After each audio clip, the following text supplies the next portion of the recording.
When I was 10 years old, I drowned in the deep end of a college pool. I sank to the bottom, and then giant hands pulled me out. But when I looked around, absolutely no one was there. Did an angel save me, or did I just wake up in a different timeline?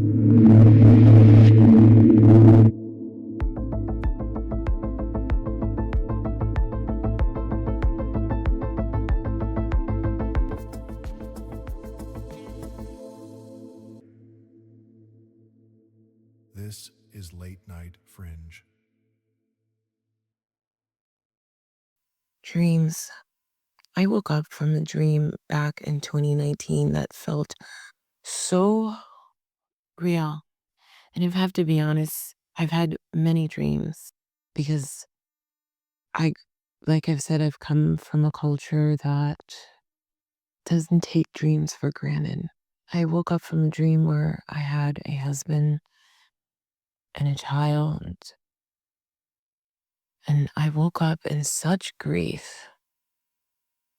And the one phrase that kept repeating itself was, "I will find you." I've never actually said this out loud.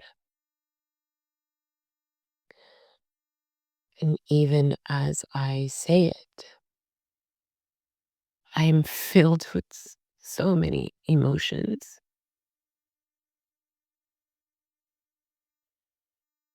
I think we're living in a world where dreams, where this reality feels like a dream more and more every day to me. It gets harder for me to relate to the people in it, so much so that I just don't feel like I belong.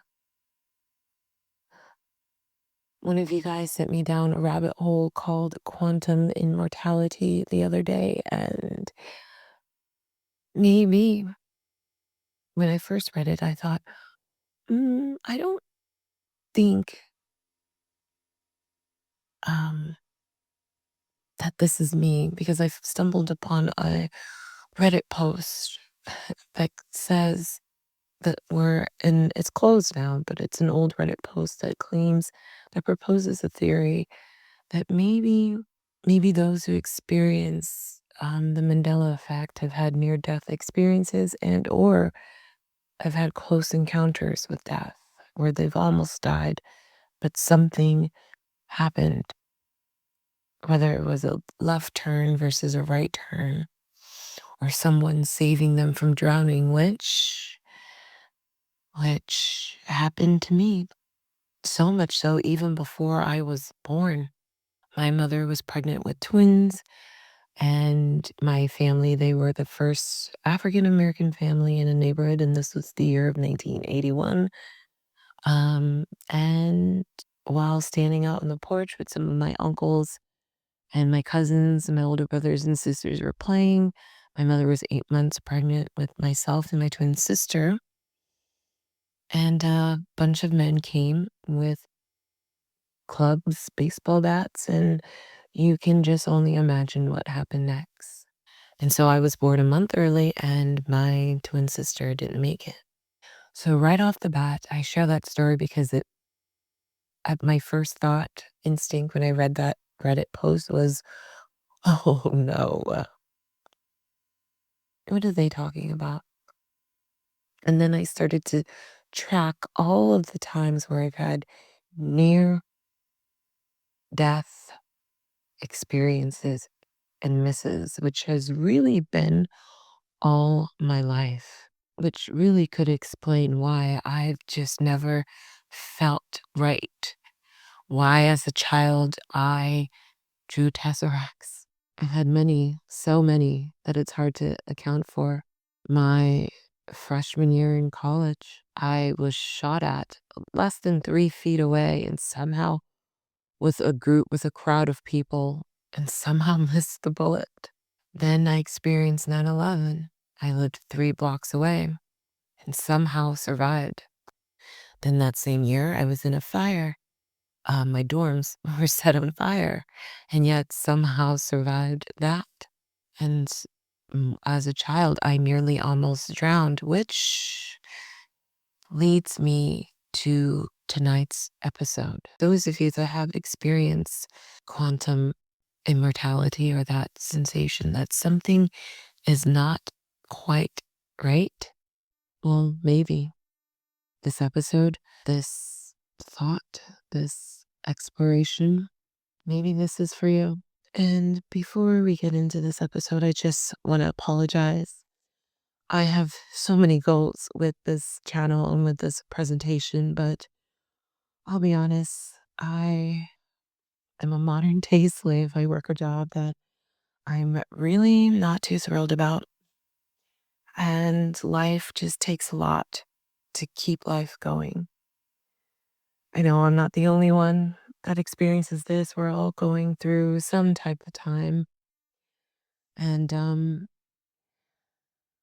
I really wanted to do this channel to really just hop on with the strange anomalies that I've experienced, strange anomalies that I've gone down rabbit holes, and just have a place, a void to post where as I love, completely love editing and creating and visualization, I'm just a regular American struggling to keep their head above water. And while I wish I had time to provide you all with the coolest effects, please bear with me as I figure out this journey. It is 4:45 a.m., which is one of the reasons why I've called this Late Night Fringe, because I get up for work pretty early and I've gotten up a little bit earlier just so that I can create this content, go down the rabbit holes, do some editing for you all. But as of late, I realized that to keep true to the nature and to what I want, what I would like to put out into the world, I don't want to be just a consumer. I want to be a creator. I hopefully can gain my freedom back, and maybe this channel might be the place to do it. And if not, it's not. But please bear with me all as I figure out this channel and find the time. And hopefully I can be more creative for you all. But thanks for being here on the edge of reality. And with that said, take 2, take 3. Let's get into it.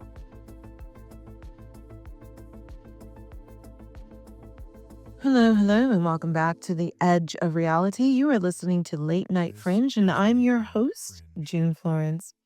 Usually, we start the night by looking outward at the moon, at government transcripts, at shifting narrative of the world around us. But tonight, we're looking inward. Tonight is about the moments when reality fractures right in front of you. I've been reading a lot lately about quantum immortality and conscious shifting, thanks to one of our first commenters on my first episode.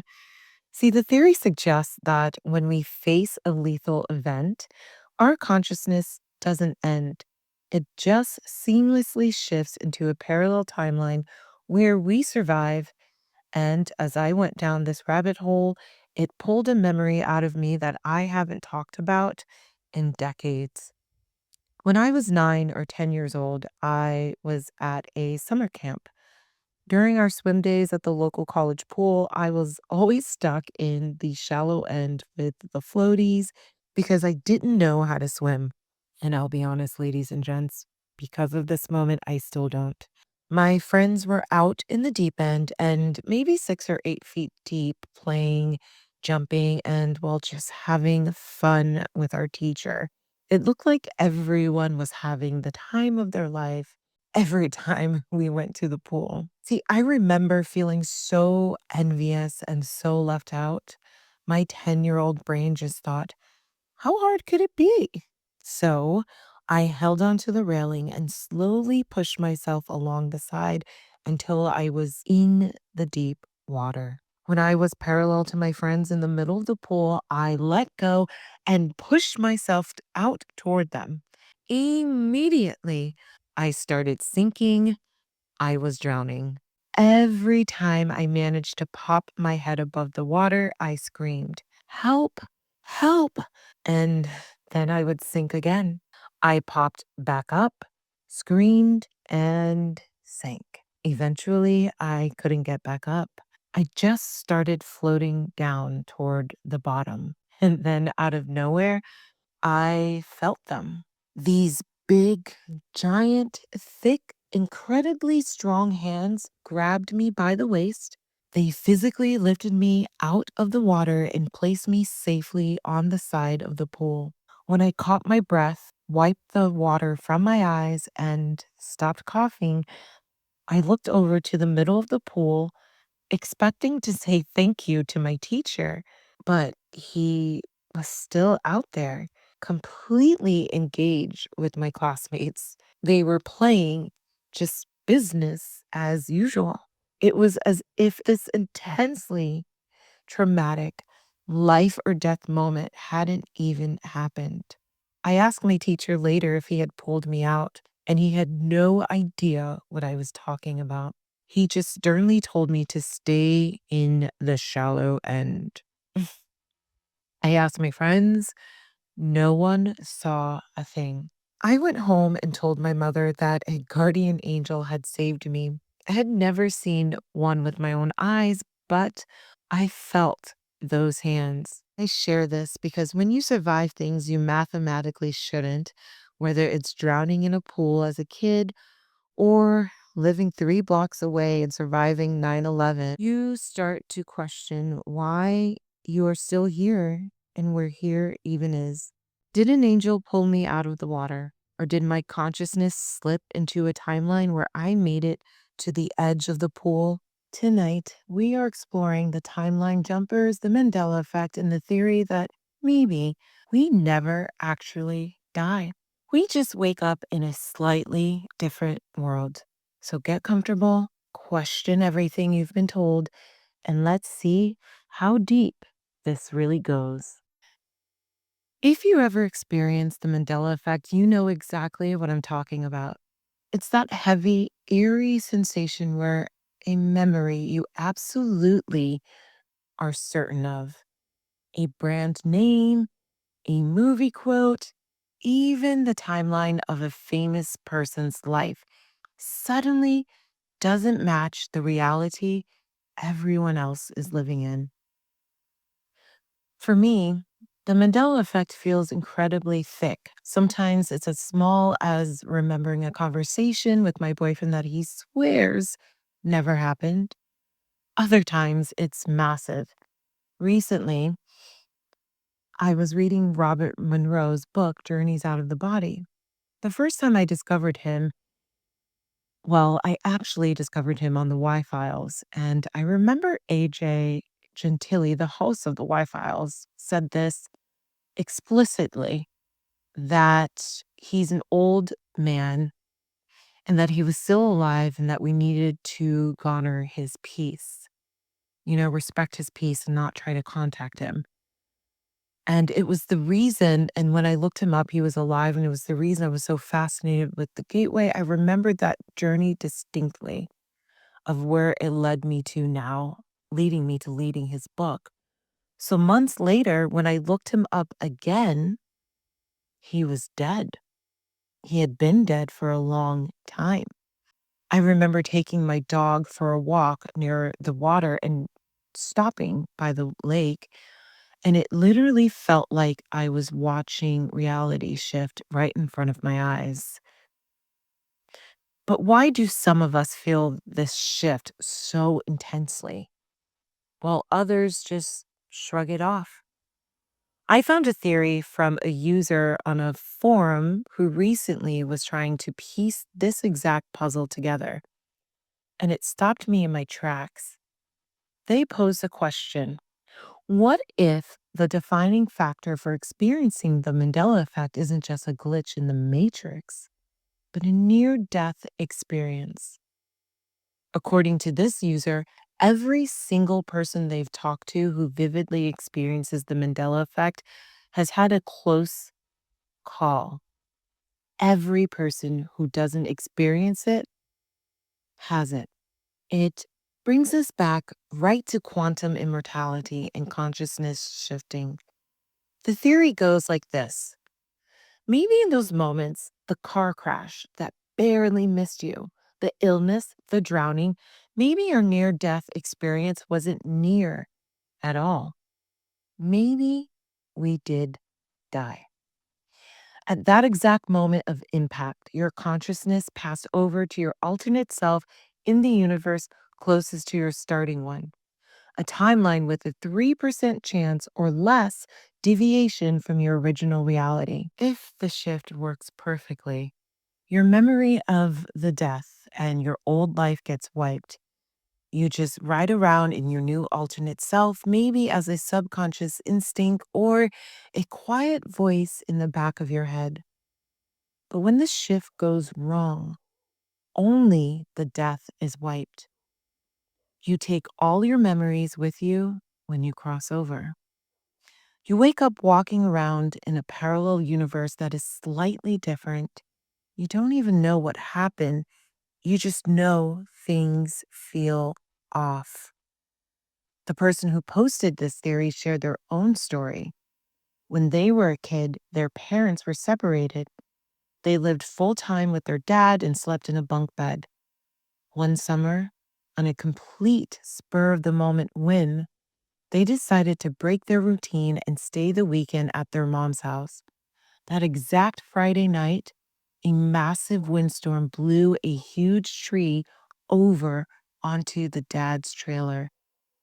It crashed right through the roof and crushed the bunk bed.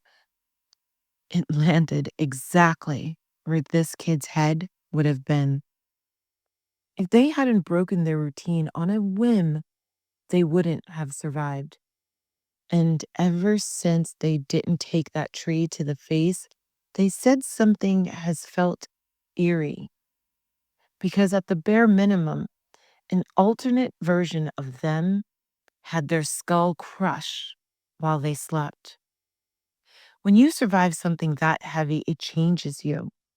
Looking at it through a purely psychological lens, when the human brain survives the impossible, especially multiple times, it creates a profound disconnect. Processing that level of survival trauma can absolutely make the world feel disjointed. It makes complete sense that our minds would try to explain that heavy feeling of being out of place by looking at the fabric of reality itself. But what if the physics back up the feeling? If you dodge a car crash by an inch, or if you were pulled from the bottom of a pool by hands no one else saw, did you just get incredibly lucky?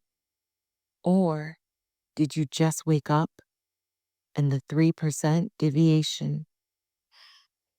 If we look at actual theoretical physics, science might already have an answer for us. It's a concept called quantum immortality. Back in the late 1980s, a physicist named Max Tegmark proposed a thought experiment based on the many worlds interpretation of the universe. The theory suggests that every time a quantum event happens, reality splits to accommodate every possible outcome. But Tegmark took it a step further.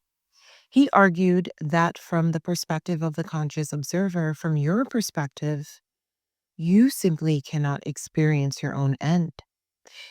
For example, if you face a lethal event, your consciousness cannot process nothingness. So it always follows the branch of reality where you survive. According to quantum immortality, you are effectively immortal to yourself. You just keep endlessly shifting into new, slightly altered realities where you just barely made it out alive. So, I will leave you with this question for the night. The next time you slam on your brakes and miss a car accident by a fraction of an inch, or the next time you narrowly avoid an accident that leaves your heart pounding in your chest, take a second when you get home. Look at the logo on your favorite brand of food. Ask your partner about a conversation you swear you had yesterday. If quantum immortality is real, you have to ask yourself, how many times have you already died? And whose timeline are you walking around in tonight?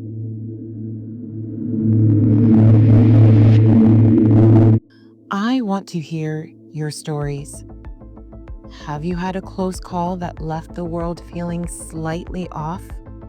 Call or text the official Late Night Fringe hotline at 404 536 7414. That's 404 536 7414. Leave a voicemail and let's figure out what timeline we are currently sharing. Thank you for walking the edge with me tonight. I'm June Florence. Stay curious, question everything, and welcome to the Fringe.